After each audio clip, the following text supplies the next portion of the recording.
Hey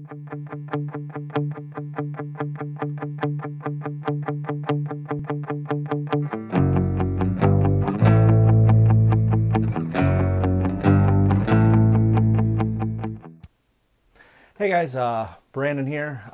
This week I'm going to do something a little different. I am actually going to give you a little more information about like the types of games I like. I mean, as you can see, like if you've watched any of my previous videos, you know that I'm typically Euro-based games are kind of my forte. Anyway, what I thought I would do is give you my top 25 games, just so you kind of get a feel for like the games that I'm into, the games that you'll probably see in the future, like those types of games. Just to throw that out there so you can like base, you know, whether or not my opinion of a game is going to like coincide with yours, or if you could be like, well, he really likes this, but I don't really like that sort of thing, so maybe that's not really for me, or whatever. Just to give you a little more information. Anyway, so let's just get right to it. My number 25 is a game by Stonemaier Games. Jamie Stegmaier is designer. A lot of people know this game. It is pretty well known for its art, and that would be Scythe. Scythe is a great like 4X game.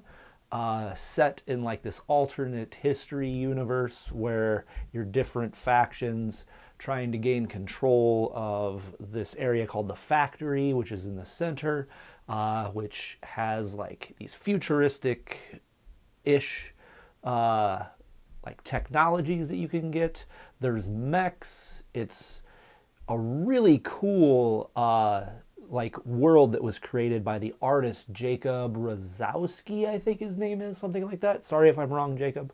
But yes, it's a really intriguing world, really great game. For being a 4X game, it's very Euro-y, like just, it's so much fun. Anyway, that is my number 25. I love it. Obviously, everybody knows about that game. So, on to my number 24. My number 24 is a game by pretty prolific designer named Uwe Rosenberg, and that would be Caverna, which Caverna is kind of the worker placement, more worker placement focused version of Agricola, which is obviously a great game in its own right, but I really liked Caverna. I really liked the accessibility of it. Not to mention worker placement is one of my favorite mechanisms, so that might have a little bit to do why that one has eked out the victory, so to speak, over Agricola as being higher on my most enjoyed games. So yeah, everybody knows about Caverna. You're building up your little dwarf like village home thing in the mountain, and then you also can have fields on the outside. Caverna's really great. Yeah, really good game. Anyway, so that was my number 24. So on to 23. Number 23 is by the designer Alexander Pfister. Now, Alexander Pfister, spoiler, there might be another one of his games further on this list, but that game for me at number 23 is Mombasa. Mombasa, I immediately fell in love with because of the card mechanism that you use to like do your actions. Like you play them and then they go into 3 piles at the top, which can go to 4 and 5, depending on what happens in the game. But you have to pick up piles at the end of the round, or is it at the beginning? At the beginning of the round, and those are the ones that you're going to be doing actions with. So there's like this really cool mechanism of like you're seeding these cards into different piles because you want that to coincide with other cards that you put into those piles that you're going to be getting back, but you're not going to be getting these other piles oh, it's just so good. Just the thought processes that you have to like churn just to try to figure out what your best play is. Oh, so good. That game, yeah, that great design in Mombasa. Love that game. Anyway, you can tell I'm pretty excited because these are all like, these games. Anyway, so Mombasa was number 23. So on to number 22. And number 22 is a game by one of my favorite designers. He appears on this list a couple times, and that is VITICULTURE. And this is his art world game, The Gallerist. Gallerist was pairing between him and the artist Ian O'Toole, who does some great art. And I believe Ian O'Toole actually designed a game as well. I know he's going down that road. Yeah, The Gallerist is great. If you've watched the first video I actually did on this channel, was a playthrough for Lisboa. Yeah, I really like Vital's games. It's usually like, he always takes like fairly simple, quote unquote, mechanisms where it's like you have like one of 4 choices for your actions. But where the complexity lies in his games is you take this one action, but then that's going to cause multiple things to happen. So it's like there's these branching like paths of actions that just happen, and everything is intertwined. And every time I play one of his games, I'm always just like, this guy is a mad genius. Mad genius. VITICULTURE is just, I don't know what happened to that dude when he was young, but maybe he was dropped on his head. No offense, Vital, but man, you've got some stuff going on upstairs that, yeah, I am envious of, very envious of, because wow, you're so smart with your design. Like, it's just, The Gallerist is great. I love the production on that whole game. Just the way everything flows, it's just a beautiful game. All in all, that's my number 22, The Gallerist. Coming in at number 21, we're going back to Stonemaier games. Obviously, I'm pretty enamored with Jamie Stegmaier's work. I'm really excited for Charterstone. That is definitely one of my most anticipated games. I love the legacy idea behind that. But at number 21 is Viticulture. I love wine. I love cheese, which with the expansion, you can get cheese in there. But it's such a, and worker placement, it's such a good game. I love the individual seasons, and you have to like plan for the season, but then you can only use workers once throughout the year. So it's like you have to plan now, but you also have to plan the next 3 seasons. And man, it's just so good. It's so good. I love that, like with typical worker placement, you can be blocked, but you do have that one grande worker, which allows you to get into a space that you can't get into because somebody else is there. Man, just the whole, like, that game plays so quickly. It's so intuitive and smooth, but there's still a lot of like meaty decisions that you have to make. It's just, mwah, beautiful game. Viticulture is my number 21. At number 20, this is also one of my favorite designers. Like, I think they just kind of run the gamut. Anyway, my number 21, no, I'm on to number 20. My number 20 is by a certain Mr. Stefan Feld. And this game is Trajan. Trajan, I only played for the first time, I want to say about 2 years ago. It had been out for a while. I'd always been interested in trying it.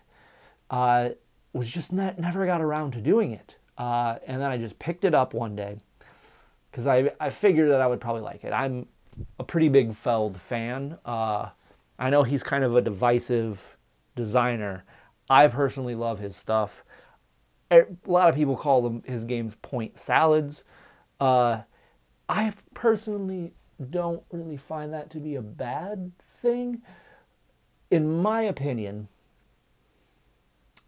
you get points, which makes you feel good, so it's fun. So if I can get points doing everything, then everything's fun. Like, and you can still like specialize and just go down one path if you want to, or you can like blanket over and do everything. I love his stuff, and Trajan is no exception. Like that rondel mancala mechanism of picking up workers and then dropping them off, where you end, you do that action. Plus you could also, if you line up the right types of workers, you get that bonus action. It's just a good game. It's so good. Yeah, Trajan, just Feld. Anyway, that was number 20. My number 19, I actually mentioned a little bit ago, and that is Lisboa by VITICULTURE. I know that this game is still fairly new, so I don't know if it's going to stay as high. It might. I'm pretty sure that I still like it more than the Gallerist. These two are so close. Obviously, like there's what three spaces apart. Lisboa comes in at 19, the Gallerist at 22. Real close together. Anyway, Lisboa, like, again, it's the simple mechanisms. You start with just a handful of 5 cards, and you pick one of those cards to play. And you can either play that card to tuck it into your portfolio, or you can play it out to the board to do different actions. So, like, you have the 10 cards, but all of a sudden now those 10 cards, or those 5 cards, you have 5 cards, but all of a sudden those 5 cards now turns into 10 options. So, and then each one of those, you have multiple actions that you can do following, and it's just amazing. It's amazing.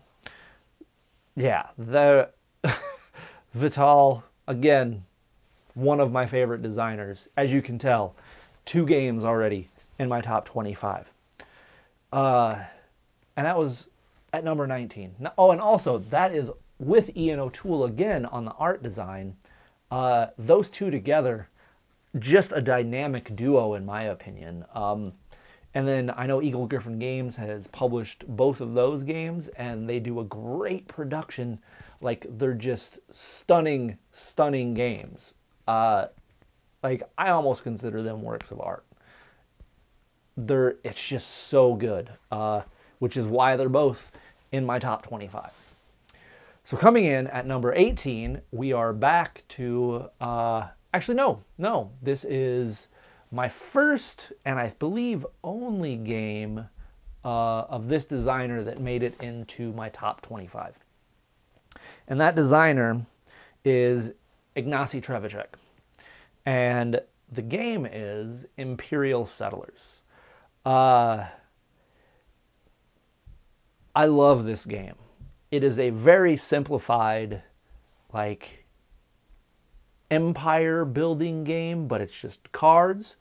And you can build cards into, like, I forget what it's called. It's like your general side. I don't remember what it's called, but you can build it on the right hand side, which is just small, like weaker versions.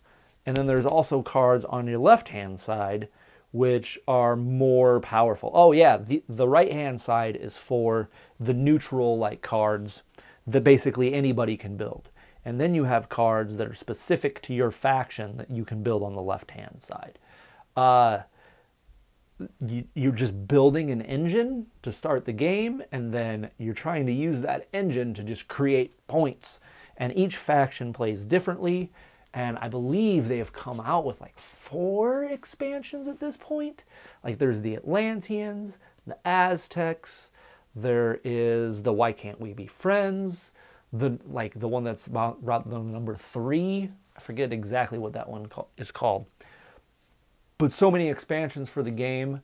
I just hope they keep pumping out more factions and just keep bringing that game to life, because I love it. I'm all in.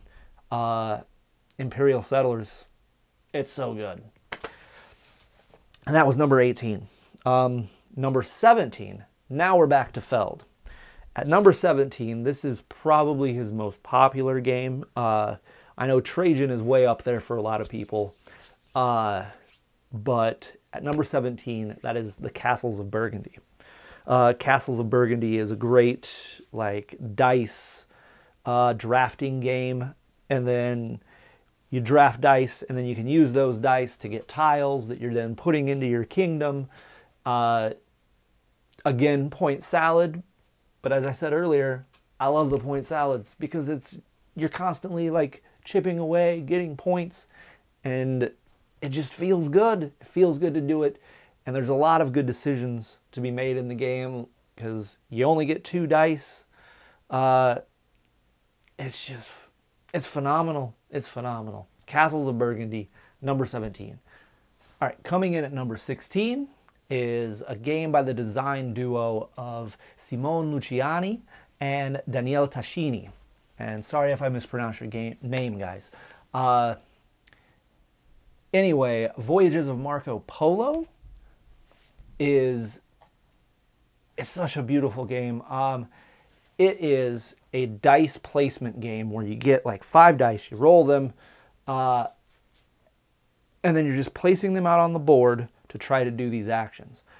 But what makes this game like special is everybody gets like a power at the beginning of the game that feels like you're just going to destroy everybody with this power. But then you look across the table and the person you're playing has a power where you're like, oh my God, they're going to destroy me. And then you look at the other person and you get the same thing. That makes this game super fun. Like, because you could play it, I want to say there's like 12 characters in the game, something like that. It's somewhere around there, between like 8 and 12. But each time you play it, if you get a different one, like it's a vastly different strategy that you're going to be going down. The game can play very differently. And they're coming out with an expansion this year. Like, I am super excited for that. This game is so much fun. I haven't played it in a while, and I have got to get it back to the table because, whew, this is a great game. Obviously, it's my number 16. So, coming in at number 15, we are back to Stefan Feld again for the 3rd time. And at number 15 is a game that I don't really hear a lot of people talking about. But this one really like hit home for me. And not only that, but hit home for my fiance. She is more of a video game person, but when we played this game, she immediately fell in love with it, which was great. And that game is Amerigo. In Amerigo, I feel like it's almost a predecessor to like the Uwe Rosenberg like tile placement games, because you get these little pieces that you basically can get throughout the game, but then you're like placing them out on this map, on these islands that you're discovering and trying to like build up your little infrastructure. It's very different, but there's like tile placement in the game. You're also like, I love this game. It also has a cube tower where you put these cubes in and drop it down, and then whatever comes out, those are going to be the actions that you can do in the round. And then depending on which ones you pick and how many there are determine how powerful that action is. But everybody gets to do those. It's so good. It's so good. Amerigo, yeah, it beat out Castles of Burgundy for me. I know that's not going to be a popular decision, but for me, it just worked. It just works. And I can also play it with my fiance, which is pretty great. So, what tops Amerigo? Well, good thing you asked. Number 14 is, when I first played it, I will say that it immediately jumped to my number 1 because it was so innovative at the time. It was so innovative, and it was just such a unique experience that I was immediately enamored. I've since cooled a little bit. It's still number 14. Like, I'll play each and every expansion that comes out. And that game is Time Stories. Time Stories, it's just, it feels like you're playing a story. And some of those stories have been okay. Some of them have been amazing. I still think my favorite one was the Asylum, which was the one that came in like the base box. And it was because when we played that game, there was one little like red herring, and I won't say what it is in case somebody hasn't played it, but when we got to that part, it was it's just so memorable. Like, I will remember that like gaming moment until the day I die. Like, it is, yeah, that game has had some of the highest highs I've had in gaming since I got into this hobby, gosh, 7 years ago? I'm bad with time. It's been a while, but yeah, that game has had some of my favorite memories in gaming. So that's why Time Stories makes it to my number 14. Coming in at number 13 is my favorite game by this designer. And we've already have seen this designer on the list. And that again is VITICULTURE. And that would be VINHOS, the Deluxe Edition. I loved the streamlined gameplay of the 2016 vintage or whatever it is, or 2016 vintage. The updated rules in that took what was a great game and made it amazing. The VINHOS, the new rule set for VINHOS is absolutely amazing. Again, we're on that wine theme, which I like me some wine. And I like being able to like have a glass of wine, play a game that's all about wine, and also have it be a really thinky game. VINHOS Deluxe Edition hits all of those in spades. And again, that is Ian O'Toole on the art, VITICULTURE on the design, Eagle Griffin Games doing the production. The whole thing is stunning. And those 3 games will be in my collection indefinitely. Like, they'll never come out. You can play them all solo, which is great. I tend to play a lot of solo games. I just moved to Seattle recently, like within the last 6 months. And I've got a couple of guys that I've met and started playing games with here, but I tend to do a lot of solo gaming. Like I said, Ashley, she is into video games. She does streams video game playthroughs and stuff like that. So that takes up more of her time, whereas I have this, so I like it when I can play solo. I still like playing with people, don't get me wrong, but I still like playing solo. So having those all together, VINHOS hits on everything. Heavy thought processes, beautiful production, just great gameplay mechanisms. Everything is thematic. You're buying plots for your vineyards. You are producing the wine. You're sending wine off to fairs. You're trying to impress the judges. You're selling your wine to get income, to then fund the things that you're trying to do to keep building up your wineries. It's a great, great, great game. That is my number 13, VINHOS. Coming in at number 12, I believe this is my favorite by this designer. Yes, my favorite game by this designer. And this one I know for a fact is very controversial for people. At least my opinion of it is going to be controversial for people. My favorite game by Mr. Stefan Feld is BORA.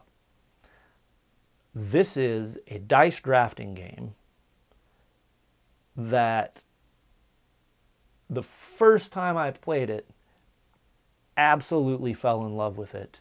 Again, point salad, but the decisions you have to make in the dice drafting in this game are great, because as much as it is a point salad, you cannot do everything in this game. You need to do a little bit of it, but you really need to specialize on one thing and really like hammer that, because that is how you're going to win. You definitely want to try to do a little bit of everything, but you want to like have a peak on one specific tactic.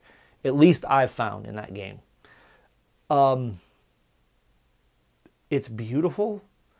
It is just super fun. Again, there's like that tile placement thing that you do in one section of the board. There's also an area control section. It's so much fun. Oh, I want to play this game again soon. This one I haven't gotten to the table in a while. Luckily, Ashley loves this one too, so I can probably convince her to play it sometime soon. At least I'm hoping. Fingers crossed. That was my number 12. And Stefan Feld, one of my favorite designers, didn't quite make the top 10, but he has 3 games in the top 20. He's pretty great. Yeah, number 12, Bora. My number 11 is, I believe this is,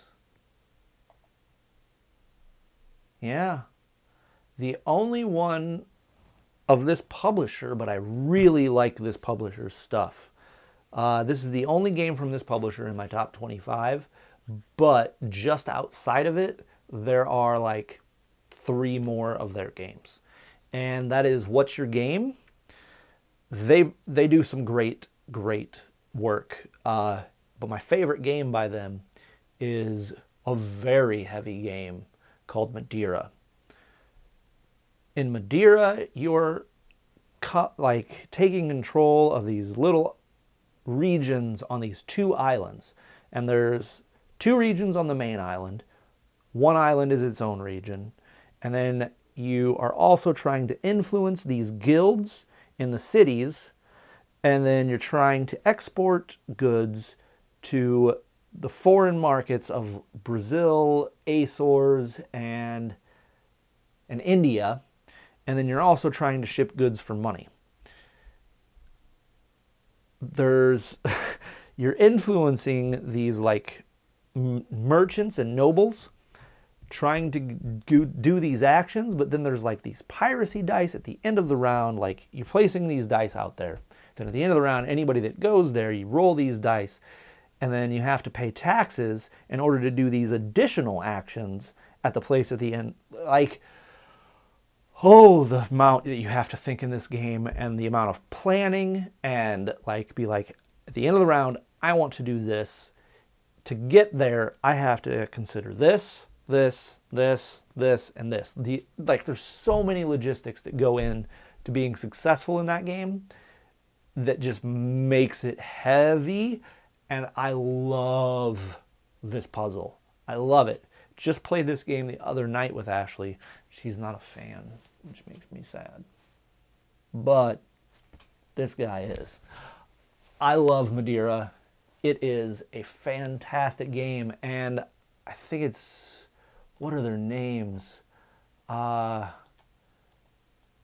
know these designers have a game coming out next year called Brazil that I am keeping my eye on. I believe they're going to kickstart it, and I'm going to have to get all over that. It is Nuno Santiago and Paulo Soledad. Sorry, I butchered your name, guys. This is a wonderful game. It's so good. I am looking forward to Brazil. Cannot wait. Yeah, that's my number 11, Madeira. Number 10, we're in the top 10. We're almost done. Okay, number 10, I have done a video for this game. It is great. It is by Helmut Ole, and that game is a Russian Railroads. Russian Railroads is so much fun. You start off scoring like 15 points in the first round, maybe 8, something real small. The last round, you're scoring like 100 and some points. The score in this game is so high, and just the fact that you go from being like just squeaking along to just screaming around the scoring track just feels so rewarding, and it's just fun to play. I love everything about this game. It's got the German Railroads expansion, which gives you new boards to work on, so different tracks that you can affect differently. There's also a coal mechanism that you can use in the game, which you play one last round because I think you just end up, you can get your engine going pretty good, pun intended. Russian Railroads, so good, so much fun. That's my number 10. I really hope they come out with another expansion for that game, because I would definitely get it. Number 10, Russian Railroads.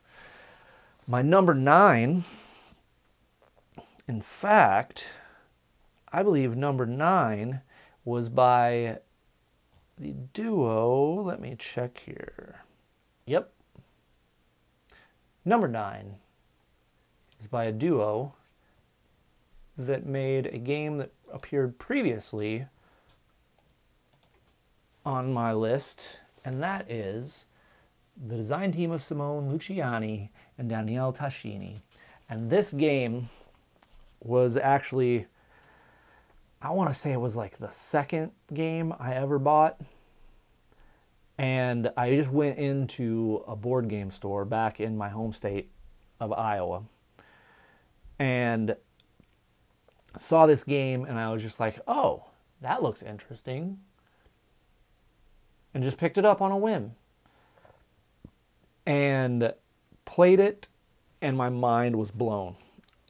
And it was my favorite game for quite a while. Still in my top 10. It's just so unique. It's worker placement, which is, you know, not unique. But what makes this game unique is you have these gears that will affect where your workers are at. And I'm sure right now, a bunch of you are like, oh, TZOLKIN, the Mayan calendar. Yes, such a great game. That gear mechanism, again, there's a lot of like planning that has to go in, because you either are placing guys onto the gears to do actions for you later, or you're pulling them off as after they've advanced so far on those gears, and then they do the actions. So it's like, how many guys do I place? Okay, how long do I need to leave that guy on there? So I need to leave him on for 4 rounds. So I can place this guy this round, but then I'm going to have to place another guy next round, and then another guy the following round. Then I'm going to have to pull off the 2 guys that I just placed and leave that 1 guy on there for longer. And it's just amazing. Like, the amount you have to think and forth and plan for the future is great. I love TZOLKIN.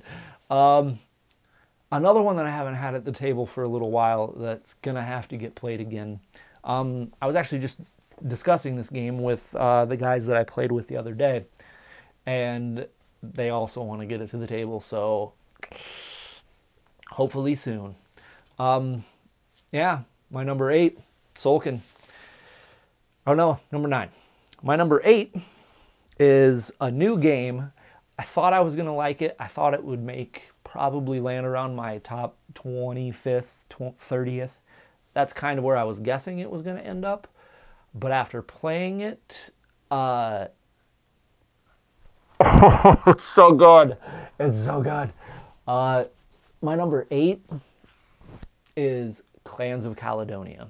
Just came out, brand new game.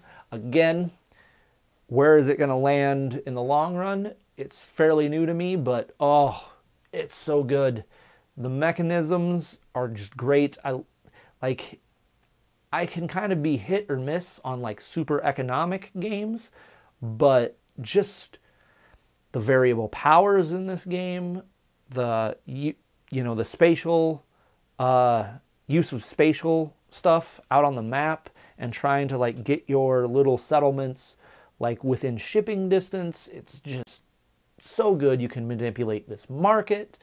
You're getting contracts, completing those contracts, producing goods, producing whiskey. Hey, it's so good. And Juma Al-Juju, who designed the game, I am keeping an eye out on his stuff in the future, because wow, this game is so good. It is my number 8, Clans of Caledonia. My number 7 is a game that I've had for a while. I kickstarted it back when it got released in the US. I'm looking forward to its successor, but that game is Orléans. Again, another game that I've done a video for. Orléans is this bag building game where you're like using these little discs, placing them out in locations to do actions, to get more discs, workers, throwing them into a bag, drawing out a number depending on where you are on this one track. You're moving up all of these tracks. You also got a map where you're like moving around, trying to pick up goods that are on the map. It's really good. You're building stations out there. There's 2 expansions for this. There's the Invasion expansion, which allows you to play it solo. It also allows you to play the game cooperatively. It's a lot of fun. And then there's the Trade and Intrigue, which I haven't gotten that expansion yet. Money's a little tight right now. With the whole move halfway across the country recently. Still trying to find regular, consistent work. Yeah, anyway, enough of my problems. Orléans, great game. It is a lot of fun. what can I say?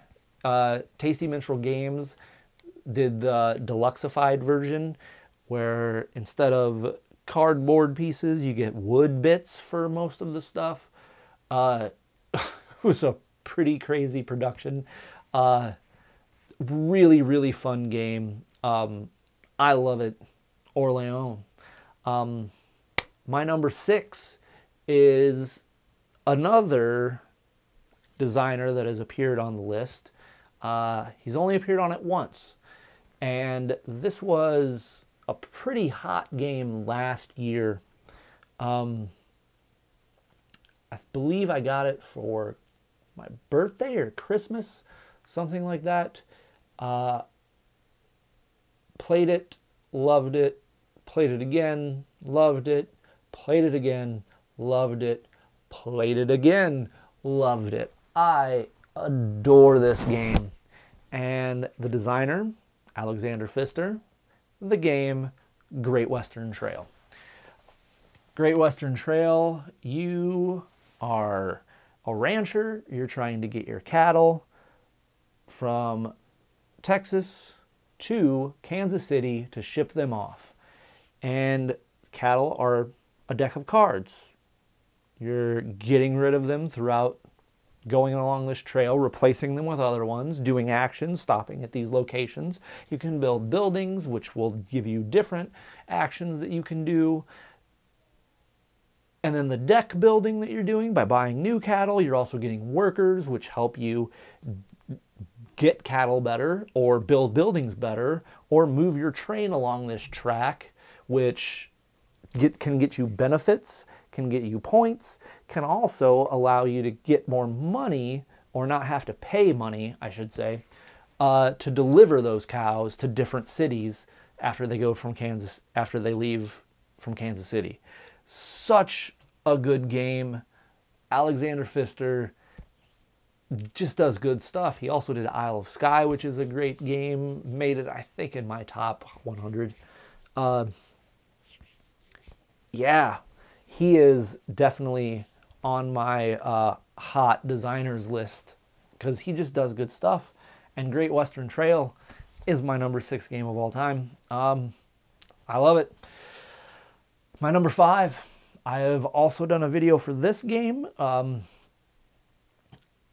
This is similar to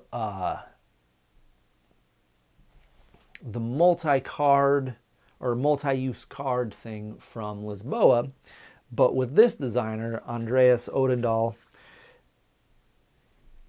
just did phenomenal work with La Granja, or La Granja. Sorry. I know you kind of busted me on that on BGG on my pronunciation, but La Granja, oh, it is so good. There is, I don't know that this game will ever go out of my top 10. I love everything about it. There's dice drafting in it, which I love that mechanic. I love drafting in games, typically, but the dice drafting, and then you all multi-use cards, the production of goods, building up your farm. Oh, everything about it is just so good. Like, do I tuck the card to make it a cart?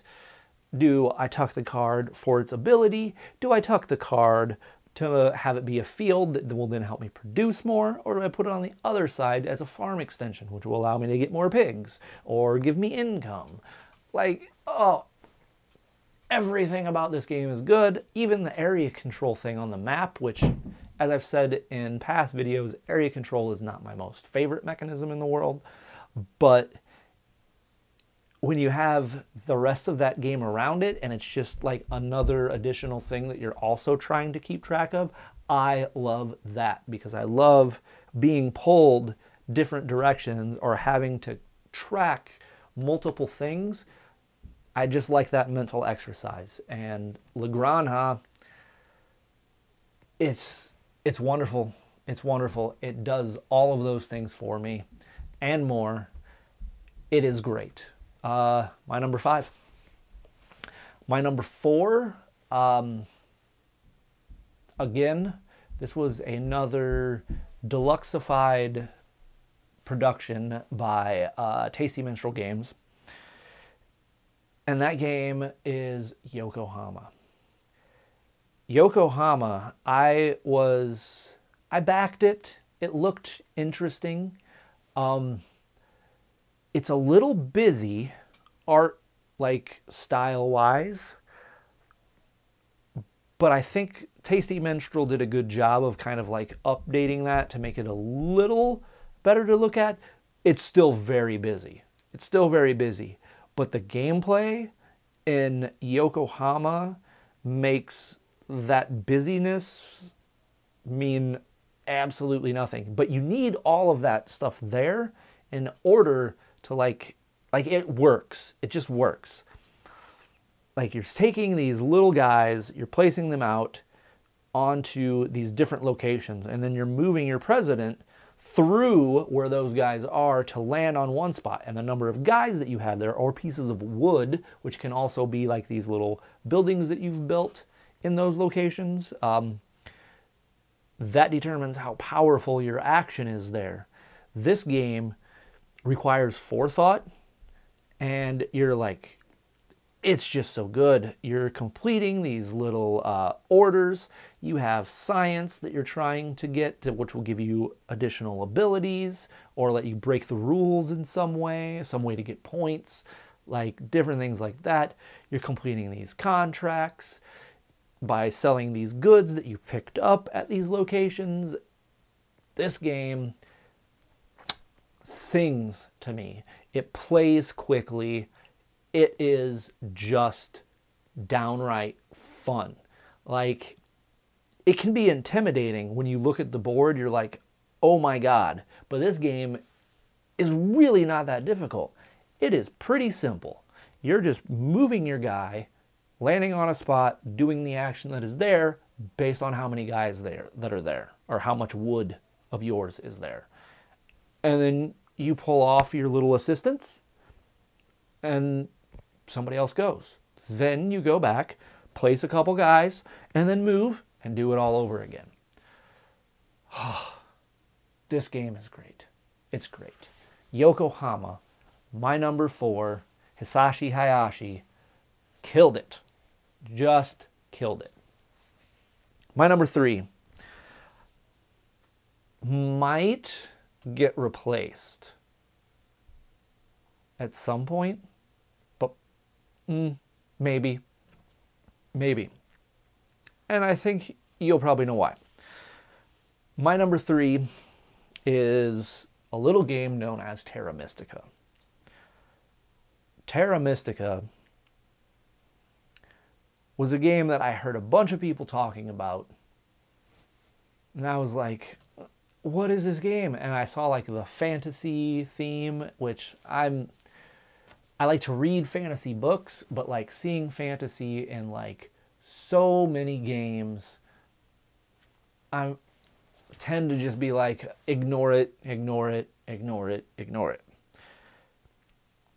But then I saw some of the mechanisms that were in Terra Mystica, and I had to play it, had to try it, and oh my God, did I love it. I rated this game a 10 immediately. Like, so good. It's so complex. Like, turn this land into the land type that your guy can use, and then build a building on it. So many different actions. There's so many different factions you can be. They each play different. They have special abilities. You're keeping... Oh, it's so good. Gosh, I don't even know where to begin. I don't even know where to begin. You have the power that you're trying to, like, that whole mechanism that you're trying to, like, adjust and, like, spend at the right time. You can, like, jettison some of it, which helps it go through that whole system faster. It's so good. Your player board, like, as you're building buildings, you're, like, putting them out, and then that's going to give you different income depending on which building it is. Like, what type of income are you going to get? Are you going to get more guys that you can use? Are you going to get more money? Are you going to get more power? Or, like, oh, everything about it is great. I love Terra Mystica, and the reason I say that it might come off is because Gaia Project was just released, and oh my god, I can't wait to play that game. I love space, so space-themed Terra Mystica, like, I hope the gameplay is somewhat different, just because I don't want it to be the exact same game, but if it can be, like, similar, but in space, I'm all in. Like, I basically, when I heard about this game, I was just like, throw my money at it. I want it. I have to have it. Like, yeah, Terra Mystica, my number 3. It's so good. My number 2. My number 2, I know this game is very popular with good reason. This game also might end up at some point coming off of my list for a game that just came out at Essen that I didn't even know about until like the week of Essen. Like, I didn't even realize this game was by the designer that it is by, which is Matt Gertz, and I didn't realize that it was going to be like a spiritual successor and take all of the good things from Concordia, which is my number 2, and then add on those. Anyway, Concordia, so good, so good. You have a hand of cards. Put the card down to do some action. You're putting guys out on this map. You're moving your ship along. You're trying to build little settlements that will then produce you goods. But in order to produce those goods, you play this card and you will produce. And then once you've played through all your cards, you have to play another card that lets you pick all of those cards back up. But you can also get more cards to put into your deck, which are going to give you additional actions, which might be more powerful than the ones that you already have.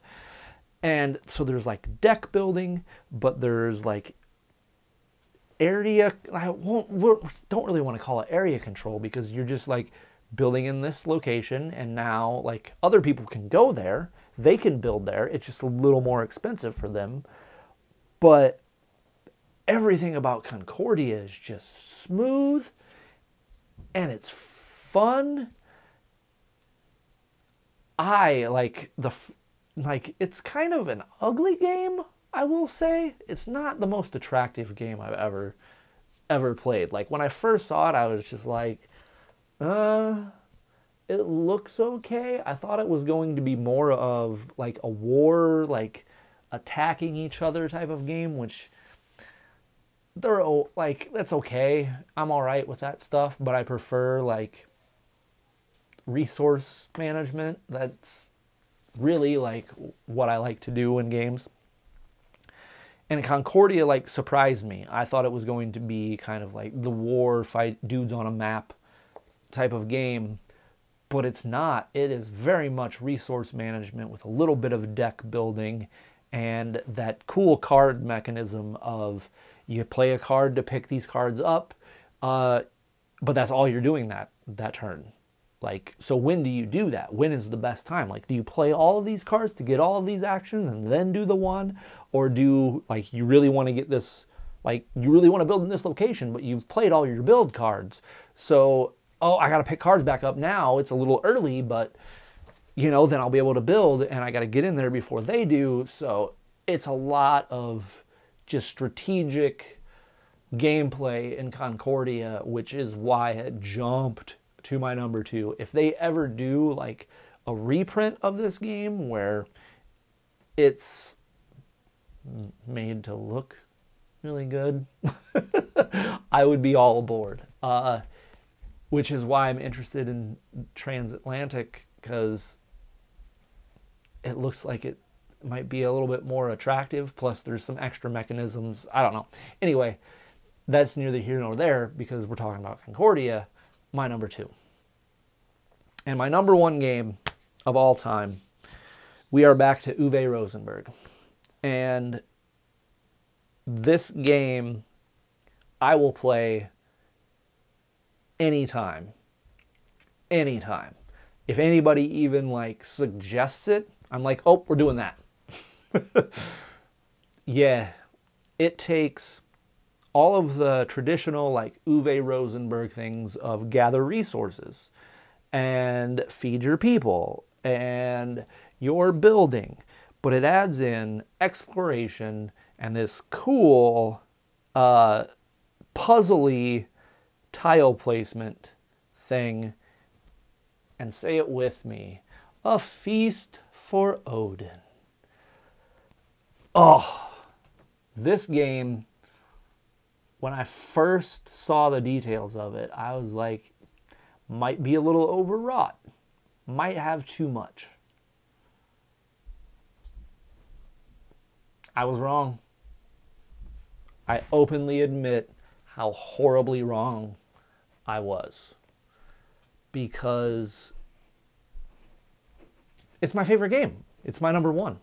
How wrong? So wrong. Feast for Odin does everything that I want in a game, minus telling me a little bit of a story. But I don't need that in a game. I like Euros. I like Feast for Odin. I'm gonna leave it at that. It's so good. I'm sure most of you have played it. If you're watching this, you've probably played it. If you haven't, you need to. You do. Because it's that good. It is a perfect 10. The best game I've ever played.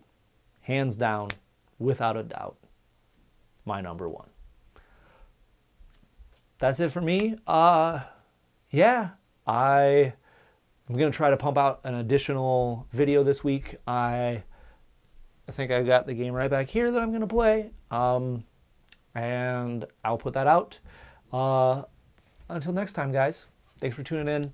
I'm Brandon, Board Game Punk. See you guys next time.